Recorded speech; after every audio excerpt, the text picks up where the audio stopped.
Hey everyone, this is Jace, bringing you another Ever Crisis video. Today I'm going to be showing you my guide for the Hell House EX2. I'm going to be bringing a team that's not as strong as what I can bring. I wanted to try and bring the combat power and just general power down a little bit to, first off, be able to see the fight mechanics, because when I played it with my regular team, I blew it up. But second, just to make it more relatable for any players who are a little bit newer, or players who just don't have quite as strong of weapons as I have on my main team. First, I want to show you the stat stream for the characters that I brought, specifically Cloud and Zack. The reason I want to show this is to show that Cloud is not a character that I use at all. He's level 54, all my other characters are at least level 57. As we're going through the stat stream here, you can see I don't have any physical attack nodes. Well, I have some, but I don't have any that are off the beaten path. I don't have any magic attack nodes that are off the beaten path, so I haven't really spent any extra memories for him except to get HP nodes. For Zack, I actually have him built as a physical attacker. If you've seen some of my other videos, you see me use him plenty of times. He's not built for magic damage. You can see I haven't really gone out of my way to get any magic nodes. The only ones I've picked up are the ones that are kind of along the center, or if they were HP nodes off, one of the sides that required some memories to get, and they just happen to have magic attack nodes. Those are the ones that I have. But other than that, Zack isn't built for magic at all. So now I'm going to spend some time going over just the general team comp. You can see I have Red 13. I'm bringing Red 13 as a healer. Red 13 is going to be using the only gacha weapon that we're using on this team. I have his Platinum Collar there at level 80, overboost 3, I believe. You're going to need AoE heals. You're just going to need it. So unfortunately, I couldn't do a team that was all, non-gacha weapons. This is the one gacha weapon I had to bring. In his offhand, I have the Iron Collar, which was a free weapon from, I believe, the Iron Giant event. Subweapons here are all free. Chocobo Staff from Halloween, Ramu's Staff, and then the Parasol from the Summer event. You can see his stats there. Those were his R abilities. No outfit on Red 13. Cloud, no outfit on him. Literally level 1 limit break.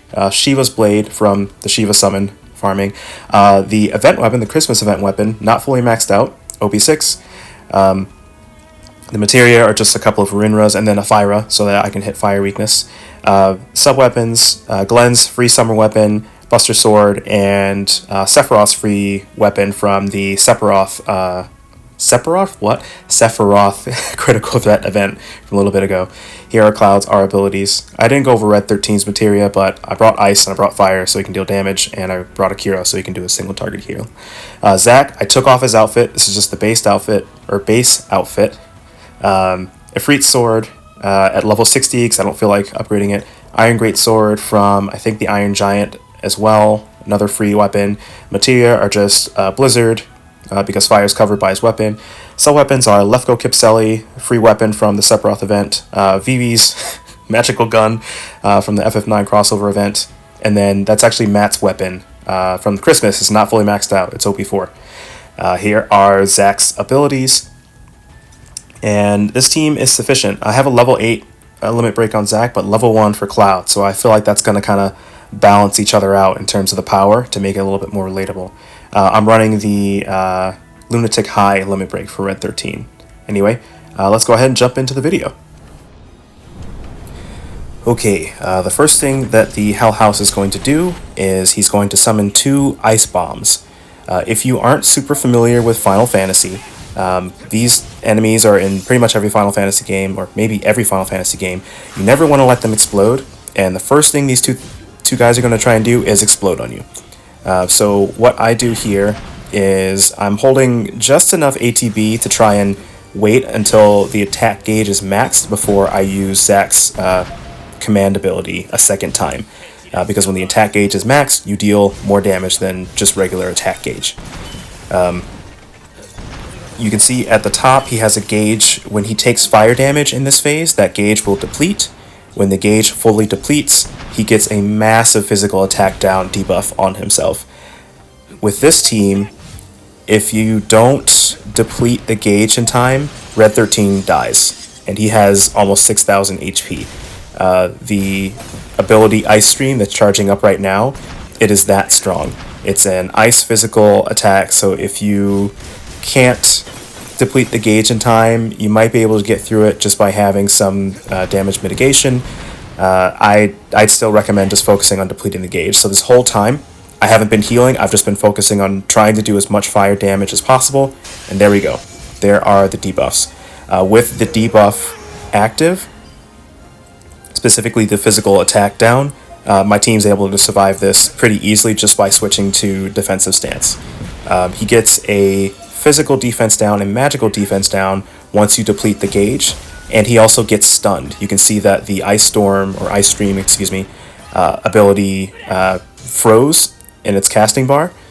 It'll continue again once the stun ends. Here's the attack, only about half our HP, which is not bad at all. I have a heal ready on Red 13, good to go. We have a little bit of time before he goes into his next phase. This time, instead of being weak to fire, he's going to be resistant to fire and weak to ice. So I get one more heal off just at the beginning here, and then I'm going right back into just spamming as much damage as I possibly can. I'm not going to heal again after this. I'm just going to be jumping from character to character using their strongest ice ability. For Cloud, in this specific setup, it's his Shiva Blade, or Shiva Weapon. I don't know what it's called. It's the Shiva Weapon. And then for Zack, I brought Materia. I opted to use limit breaks here just because I didn't know if I was going to get 2 limit breaks in the fight if I waited. He gets, as you saw, a physical defense down and magical defense down once you deplete the gauge. So it's not a bad idea to wait until that's depleted. Depending on your setup, I'm not sure of the timing in terms of whether we'll get second limit breaks up in time before the end of the fight. So I just decided to use them there. Do with that as you will. We're going to be able to deplete the gauge here with plenty of time left. And same deal. We're just going to put more damage into him. We're going to heal up. And he's going to do Jet Stream, which is basically the same attack, but this time it is fire-based. Another thing that I didn't touch on during the first phase was that when he hits you with the attack, you get an elemental weakness debuff. So we have 2 tiers of ice resistance down on each character. Same thing's going to happen with fire when Jet Stream goes off. Another thing is that during this second phase, he puts magic attack down on your whole team.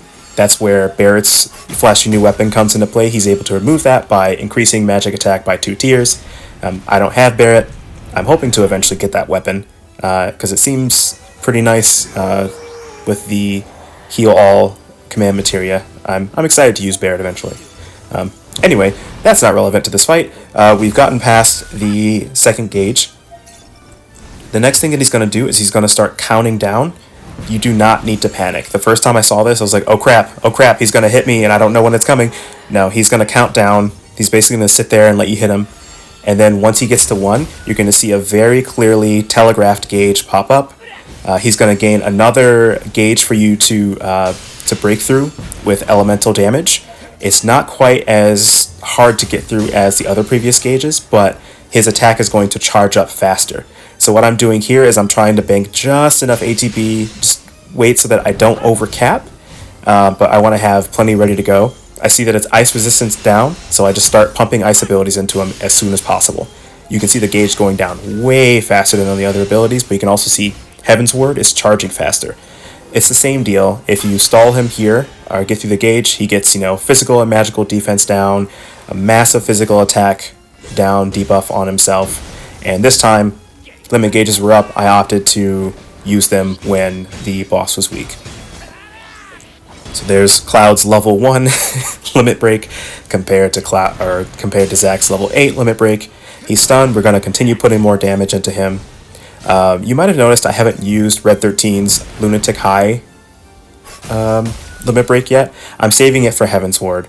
I don't know if it's really necessary. I brought it just to be safe, as well as to make sure I had, I wanted to limit myself, no pun intended, a little bit more on the limit breaks just to lower my power a little bit. And this is a nice defensive one. Probably could have brought an offensive one, like a summon or something, since I have the max, but I didn't want to go too overboard. I wanted everybody to be able to see the mechanics of the fight, what happens if you just focus on the mechanics. So that did about half of our HP with Lunatic High active, and we're nice and cozy and safe. Next thing that's going to happen here is he's going to go back into the same phases. So he's going to summon the ice bombs. I opted to just kill them. Maybe if you have the damage, you can kill the boss before the bombs go off. I wasn't going to risk it. I just decided I was, going to hit them with, a few fire attacks, get rid of them, and then just focus on damaging the boss. Here, I don't know if this is true. It felt like he was doing a little bit... It felt like the boss was a bit more aggressive at this phase compared to the first time that he was charging up the ice ability, but I'm not entirely sure, so don't quote me on that. Either way, this team had him down pretty low, so I figured that even if I needed to heal, the boss was probably going to die just from damage before the big ability got off.